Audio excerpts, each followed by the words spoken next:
Corinthians 2 and verse 8, which none of the princes of this world knew, for had they known it, they would not have crucified the Lord of glory.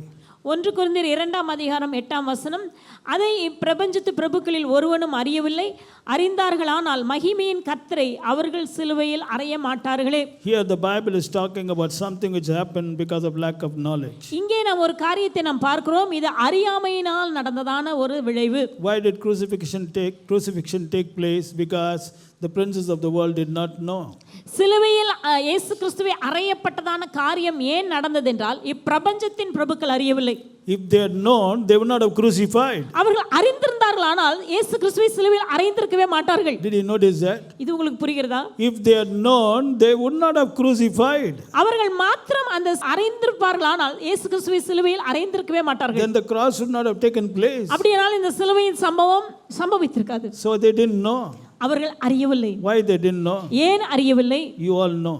நீங்கெல்லாம் அறிந்திருக்கிறீர்கள். You are today child of God. அருமையான தேவ பிள்ளையே, what is it that the princes of the world did not know? அந்த இப்பிரபஞ்சத்தின் பிரபுக்கள் அறியாத காரியம் என்ன? What is it that the devil didn't know?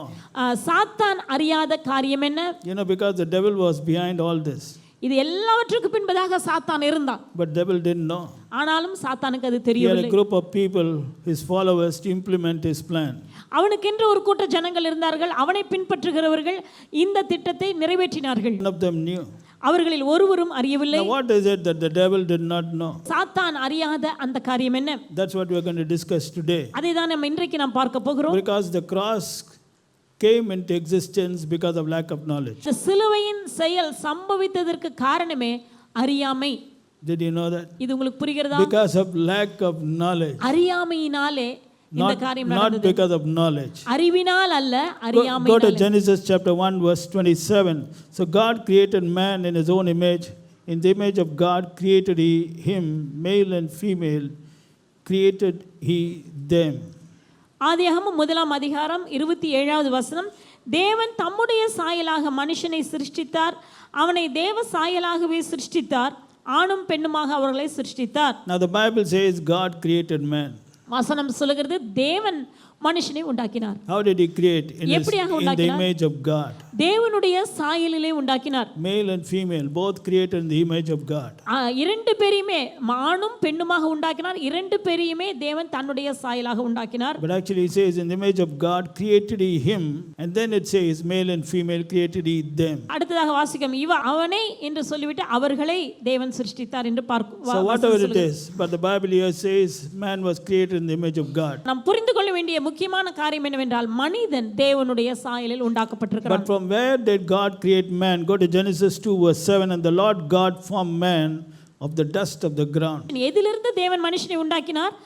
ஆதியாகமம் 2ஆம் அதிகாரம் 7ஆம் வசனத்திலே பார்க்கிறோம், தேவனாகிய கர்த்தர் மனுஷனை பூமியின் மண்ணினாலே உருவாக்கி. Now God used something to create man. மனிதனை உண்டாக்குவதற்கு தேவன் ஒன்றை பயன்படுத்தினார். Man didn't come out of nothing. ஒன்றுமில்லாததிலிருந்து மனிதன் வந்து விடவில்லை. He created man from something which is called as dust. மனிதனை தேவன் ஒன்றிலிருந்து உண்டாக்கினார், அதற்கு பெயர் மண் என்று சொல்லப்பட்டிருக்கிறது. And the Bible says dust of the ground. பூமியின் மண்ணினாலே அவனை உருவாக்கி. Have you seen the dust of the ground? பூமியில இருக்கிற மண்ணை பார்த்திருக்கீங்களா?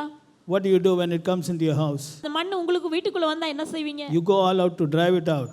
அதை எப்படியாவது வெளியே விரட்டி விட, இல்லாவிட்டால் வெளியே கொண்டு போக தான் விரும்புவீர்கள். And then you wash it with water. அதை தண்ணீரினாலே அந்த இடத்தை சுத்தம் பண்ணுவீர்கள். From that dust only man was created. அந்த மண்ணிலிருந்து தான் தேவன் மனிதனை உண்டாக்கினார். Are you understanding? உங்களுக்கு புரியுதா? Do you understand or not? புரியுதா இல்லையா? Anybody likes dust? யாராவது dust மண்ணை of the விரும்புவாங்க? ground anybody likes? பூமியின் மண்ணை யாராவது விரும்புவார்களா? But God liked. ஆனால் தேவன் அதை விரும்பினார். What brother, you don't understand, huh? God likes what man doesn't like. மனிதன் விரும்பாததை தேவன் நேசித்தார். God felt that dust of the earth was the right substance for a creation after his own image. பூமியின் மண்ணுதான் தன்னுடைய சொந்த சாயலாக உருவாக்கப்படுகிறதான மனிதனை உண்டாக்குவதற்கு ஏற்ற பொருள் என்று தேவன் கண்டார். See, man was created after the image of God.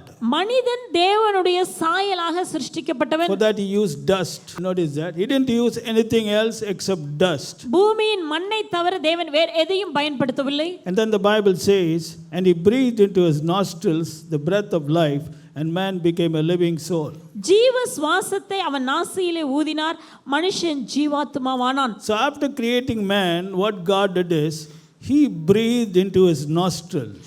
மனிதனை தேவன் உண்டாக்கின பிறகு அவனுடைய நாசியிலே அவர் ஜீவ சுவாசத்தை ஊதினார். God himself directly did this. He breathed, just like how you will breathe into somebody who's got a heart attack or something else. You breathe, no? They breathe, they try to do something, especially when his life is in danger. But they do it for the life which is in danger. But here, God was doing it. He breathed the breath of life. எப்படி நம்ம ஒரு நபருடைய மூக்கில் சுவாசத்தை ஊதுவோமா? உதாரணத்துக்கு ஒரு ஹார்ட்டில் பிரச்சனைனா அவங்களுடைய உயிர் பிழைப்பதற்கு அவங்க ஏதாவது ஒன்று செய்வாங்க, அந்த சுவாசத்தை உண்டாக்குவதற்கு. அதை போல இங்கே தேவனாகிய கர்த்தர் மனுஷனுடைய நாசியிலே ஜீவ சுவாசத்தை ஊதினார். And man became a living soul. அப்பொழுது அவன் ஜீவ ஆத்மாவானான். So the breath of God went inside man. மனுஷனுக்குள்ளாக தேவனுடைய சுவாசம் சென்றது. The breath of God went into the dust of the earth. பூமியின் மண்ணுக்குள்ளாக தேவனுடைய சுவாசம் சென்றது. And the dust of the earth became a living soul. அந்த பூமியின் மண்ணானது ஜீவிக்கிற ஆத்மாவாக மாறினான். That is why man is valuable and very precious, because God's breath made this dust a living soul. ஆகவேதான் மனுஷன் விலையேற பெற்றவன், ஏனெனில் தேவனுடைய சுவாசமானது மனுஷனை ஜீவாத்மாவாக மாற்றியது.